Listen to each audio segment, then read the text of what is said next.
प्रदेश में धामी सरकार को 3 वर्ष पूरे हो चुके हैं। इस उपलक्ष्य में भाजपा सरकार की 3 वर्ष की उपलब्धियों को लेकर जनता के बीच में जा रही है। इसी कार्यक्रम में आज सुबह के मुखिया पुष्कर सिंह धामी ने आज सरकार के 3 वर्ष पूर्ण होने पर प्रेस कॉन्फ्रेंस करते हुए सरकार की उपलब्धियों को आगे के रोड मैप को रखा है। मुझे 4 जुलाई 2021 को भारतीय जनता पार्टी के हाईकमान ने, आदरणीय प्रधानमंत्री जी ने, मेरी पार्टी ने और देवभूमि उत्तराखंड की जनता की आशीर्वाद से काम करने का अवसर मिला और दूसरा कार्यकाल 23 मार्च 2022 से प्रारंभ हुआ और एक सरकार यहाँ पर गठित हुई, क्योंकि पहला कार्यकाल ऐसे समय में था जब कोरोना महामारी थी और उस महामारी से हम सभी जूझ रहे थे, पूरा देश, पूरा विश्व जूझ रहा था। उसके बाद हम चुनाव में गए और चुनाव में आदरणीय प्रधानमंत्री मोदी जी के नेतृत्व में 2022 में भारतीय जनता पार्टी की सरकार बनी। लेकिन उससे पहले राज्य के अंदर राज्य स्थापना के बाद जितने भी चुनाव हुए, हर चुनाव में एक मिथक रहता था, एक परिपाटी थी कि हर चुनाव के बाद सरकार बदल जाती है। इस बार भी हमारे जो राजनीतिक विशेषज्ञ कहूँ, विश्लेषक कहूँ या विद्वान कहूँ, उन सभी के विश्लेषण और उन सबके इस प्रकार का वातावरण था कि इस बार भी भाजपा की सरकार नहीं बनेगी, बल्कि सरकार बदल जाएगी। लेकिन देवभूमि उत्तराखंड की जनता ने ये मिथक तोड़ा, एक परिपाटी बदली और हमारे प्रधानमंत्री जी के नेतृत्व में देवभूमि उत्तराखंड के अंदर एक इतिहास बना दिया।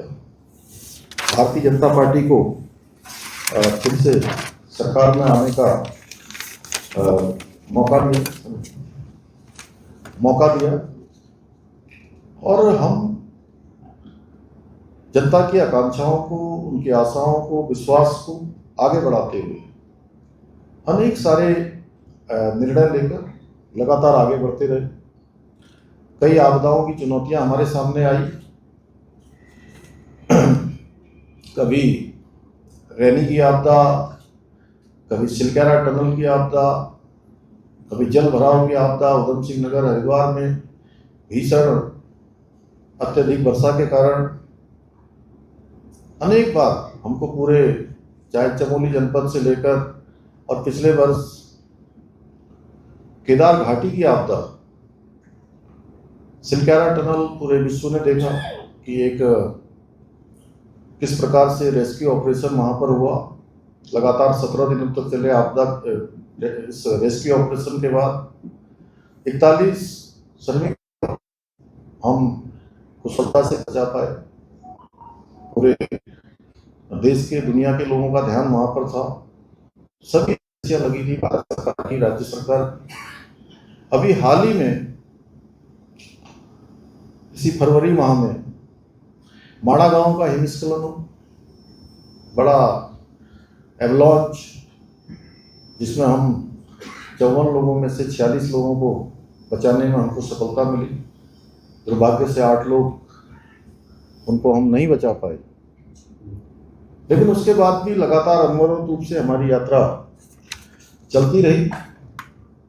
कानून व्यवस्था की स्थिति हो, कोई भी चुनौतियां सामने आई तो हर चुनौती पर हम कभी पीछे रहकर हमने काम नहीं किया।